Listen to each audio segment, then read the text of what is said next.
Jack of all trades, master of none, PowerPoint Ranger, the lord of copy and paste. Jokes about what 35 Foxes do abound all over the military intelligence community. But after around 20 years of counterterrorism and counterinsurgency operations, there are many who are asking, what do 35 Foxes do in this great power competition joint all-domain world? The answer, as in most military philosophical quandaries, lies in the past. So, if you have 35 Foxes in your formation, or are in fact a 35 Fox yourself, and want to know your purpose, come with us on this introspective Chilling with a Fox. Hello and welcome to our Chilling with a Fox episode about the roles and responsibilities of 35 Foxes. This is an audio-focused episode with few graphics, so kick back and relax in whatever you're sitting in and listen to us podcast style today. We begin with a very insightful quote from the Army's recruiting website.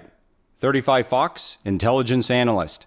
As an intelligence analyst, you'll be responsible for providing the Army with crucial and reliable information about enemy forces and potential areas of conflict. You'll analyze, assess, process, and distribute tactical intelligence, as well as create, document, organize, and cross-reference intelligence records and files. Now, as informative as that may be, it leaves a lot to the imagination. So, to get comprehensive answers, we must now embark on an origin story. For those that don't know, 35 Fox as a MOS didn't exist until late 2006 or early 2007 for reasons no one really cares about. Now, prior to this time, 35 Foxes were 96 Bravos. So let's take a look down memory lane at the description of the 96 Bravo. 96 Bravo, all-source intelligence analyst. The intelligence analyst is primarily responsible for supervising, coordinating, and participating in the analysis, processing, and distribution of strategic and tactical intelligence. Some of your duties as an intelligence analyst may include: prepare all-source intelligence products to support the combat commander.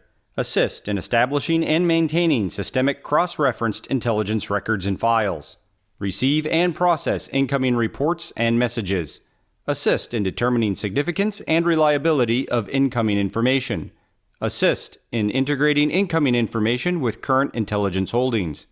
Prepare and maintain situational maps. Assist in the analysis and evaluation of intelligence holdings to determine changes in enemy capabilities, vulnerabilities, and probable courses of action. Assist in the preparation of order of battle records using information from all sources in the preparation of strength estimates of enemy units. Assemble and proofread intelligence reports and assist in consolidating them into military intelligence. Prepare intelligence preparation of the battlefield products. Analyze current intelligence holdings to identify gaps and subsequent intelligence collection requirements. Consider enemy order of battle records in the development of collection, ISR, tasks and assessment of enemy vulnerabilities and probable courses of action. Draft periodic and special intelligence reports, plans, and briefings. Supervise the receipt, analysis, dissemination, and storage of intelligence information. Assist in the preparation of indicators to satisfy priority intelligence requirements. Provide indicators and current situation briefings to subordinates. Receive, produce, and disseminate intelligence reports containing information obtained from all sources. Assist in preparing and conducting command intelligence training programs. Supervise intelligence operations, intelligence training, and soldier growth. You see, originally, 96 Bravos, who then became 35 Foxes one day in 2007, had a very specific job requirement they were built to satisfy. That requirement is to be the enemy staff and help allied combat commanders get inside the enemy's decision cycle. Doubtful? Let's take a look. Most militaries today followed the old-timey French Army staff system of S, which stands for Staff Section, 1 through whatever number you need, such as S1 Admin, S2 Intelligence, S3 Operations, S4 Sustainment, S5 Planning, S6 Signal Communications, S7 Information Operations, S8 Finance or Resource Management, S9 Civil Military Affairs. Now a sidebar here. For anyone who didn't know, the prefix of S changes to G as in G1 or G3 when the staff is a general staff, like in divisions or above, and changes to J when it's a joint staff, like in a combatant command, J1, J2, J3, etc. Okay, back on point. These staff sections help commanders understand their force's readiness, maintain operations, coordinate orders, build plans, and inform the commander on the status of troops and mission. They provide the data and assessments that help commanders make, coordinate, and disseminate decisions. Across all the staff sections, there is only one staff section that is devoted to focusing on enemy operations, the SGJ-2. But when we look under the hood of what is inside the SGJ-2, we find a lot of collection, but not quite so much holistic analysis. The HUMINT teams collect HUMINT and analyze their sources and veracity of HUMINT reporting. SIGINT does the same thing for signals, GEOINT the same thing for imagery and mapping, CI is focused on that protection of critical information through detect, deter, and defeat adversary collection, and SysCon maintains the systems employed by the intelligence sections. Out of all these sections and people, there is only one group, one MOS who has the job to take all of the single source reporting, all of the single source veracity and accuracy evaluations, and combine it into a picture of what the enemy is trying to accomplish, or hide. All of the single source sections are focused on gathering data, verifying data, sorting data, arranging data, and even visually presenting data, all yielding information and intelligence. But what they don't do is couple it with an understanding of enemy doctrine, with reporting from other single source disciplines, and with staff processes to provide tailored, relevant, accurate, predictive, and timely knowledge and insights. Single source intelligence information is often actionable, but rarely does it provide the entire narrative to understand the enemy and get in front of the enemy decision cycle. Now, before anyone gets an overinflated view of 35 Foxes, remember, 35 Foxes cannot do this without a firm understanding of enemy operations and, this is a big one, without the data and information of the single source disciplines.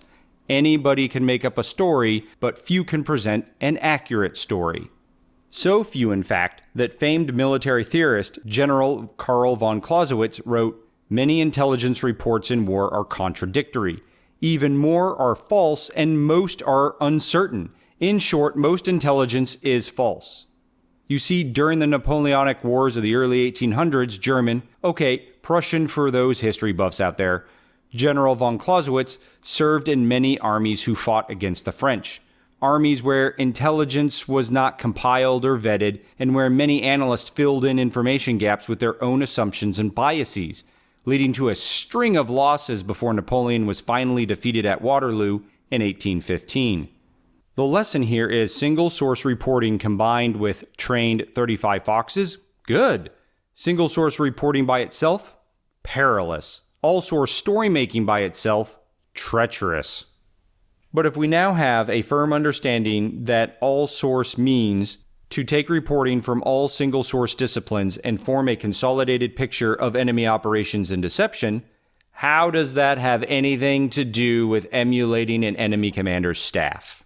Answer: because you're the only one who is supposed to know what equipment and personnel the enemy has, S1, how the enemy has trained to use it, S3, and plans to use it, S5. You're the only one who has an idea of what collection assets the enemy is holistically employing and how they might be evaluating allied forces, S2. You and SIGINT are the only ones who understand the enemy command and control efforts, S6. And you're likely the only one watching how much ammunition, water, and food the enemy is expending, along with the resupply routes being used to sustain operations, S4. The only MOS on the Allied commander's staff who sees all of this in one view is the 35 Fox. The Allied commanders have entire staffs to create bubs and cubs to inform them. The only one delivering the enemy's view of the battlefield is the 35 Fox, informed by all the single source disciplines. Now, this is usually where someone break checks the conversation with the phrase reverse IPB. The incorrect notion of this phrase is that it means all Allied staff sections are supposed to know the enemy's capabilities within their functional area, i.e. the friendly S6 knows everything about the enemy command and control, the friendly S4 knows everything about logistics operations, etc. Well, we have two counterpoints here. The first, no matter where you look, that is not the definition of reverse IPB. ADP 5.0, ATP 5 TAC 0.2 TAC 1, ATP 2-TAC-01.3, and even the divine old FM 34-TAC-130 say, account for the effect of friendly dispositions or the threat's perception of friendly dispositions when determining the COAs the threat believes are available. A technique for accomplishing this is to conduct reverse IPB. In other words, replicate the process that the threat is employing to discern friendly courses of action. The correct term that evidently we're supposed to use is functional area input. Quote, furthermore, every staff officer should prepare detailed IPB products tailored for their own functional area. For example, a division electronic warfare officer will expand and refine the division all-source production sections, ASPS, IPB products to include electronic preparation of the battlefield. The engineer liaison for a brigade staff refines and customizes the S2's enemy COA models to show threat options for the employment of obstacles or breaching equipment. The counterintelligence analysis section refines the ASPS IPB products to focus on the threat's intelligence system and collection capabilities. A division air defense artillery officer uses ASPS IPB products as the basis for developing enemy air COA models supporting event templates and event matrices. Staff officers in the support operations section refine ASPS IPB products to focus on the logistics support mission and prepare IPB products for their specific functional areas. The chemical staff officer refines the ASPS enemy COA models to show the enemy's options for employing nuclear, biological, and chemical weapons. This allows refinement of the NBC reconnaissance support plan and enhances contamination avoidance tactics and techniques. The bottom line is that every soldier conducts IPB. Every soldier thinks through an informal IPB procedure, but commanders and staff officers undertake a more formal process. This leads us to our second point. If you just said we're playing semantics, we agree with you. Whether you call it reverse IPB or functional area input, the other staff sections are supposed to assist with analyzing the enemy. That briefs well until you go to NTC, JRTC, JMRC, a warfighter, or actual combat missions where the staff is so saturated with coordinating their own friendly allied operations that they never have an ability to dedicate time and assistance to evaluating the enemy. And heck, even in the righteous FM 34-TAC-130, it says the other staff sections refine the analysis of 35 Foxes. They refine the work that 35 Foxes do, meaning 35 Foxes must build, let's just say 70 to 90% of the enemy's entire staff plan before other allied staff sections show up to help. And oftentimes the other staff sections feel that they can offer little help because they've spent their lives learning how their own army operates, not how the enemy army operates. Other staff sections provide sanity checks, they provide experience, they provide insights, details, and more. But at the end of the day, it usually always comes down to being a 35 Fox responsibility. Which all means when friendly commanders and staffs need to know the enemy's composition, disposition, capabilities, and intent, coupled with the enemy's strengths, weaknesses, and planning cycles, the only MOS that is designed to provide a holistic answer is the 35 Fox. The 35 Fox stands before the Allied commander and staff in lieu of the enemy executive officer or operations officer. Why not in place of the enemy commander, you ask? The answer is, remain humble, dear 35 Fox, and remember your true personal experiences. Maybe 1% of 35 Foxes have combat arms or combat support experience. This means you, the 35 Fox, typically have no idea what it is to train combat formations or lead them in combat. Only the commander and other combat arms leaders have this critical knowledge, and that is what forms the wisdom from analysis information. The entire SGJ2 analytic process leads to the commander and senior staff. Only they can truly place themselves in the enemy commander's position based on your information, assessments, and stated assumptions. Anything past being humble as a 35 Fox in this moment risks you reciting a conspiracy theory. So remain vigilant on what you say and how you say it, Fusionistas. So, what about all that intelligence support to targeting, situational understanding, information collection, and force generation, you ask? Those, in my opinion, are all byproducts from knowing the enemy. As a 35 Fox, if you know where, and why the enemy will place key equipment and units in specific locations, that is support to targeting. If you as a 35 Fox can see everything unfolding and present an accurate picture to friendly commanders and staffs, that is situational understanding. If you know what the enemy is doing, where the enemy decision points are, and where the enemy will have to position, you can assist in the creation of an ISR or information collection plan. Now, force generation is a different conversation with a focus on senior 35 Fox and 350 Fox leadership at higher echelons, so let's not worry about that right now. Remember, your purpose is not to be a PowerPointer or awesome briefer. It is not warheads on foreheads or shadow master. It is to know the enemy as you know yourself. Know the enemy's order of battle, tactics, strategies, fire support plans, radio capabilities, etc. Know how to present it to your decision makers and know how to make it all make sense to those at the pointy end of the stick. Know how Allied intelligence reporting works so you can dialogue with single source analysts and collectors. Know all of this so you can help your unit win 100 battles that are never in peril.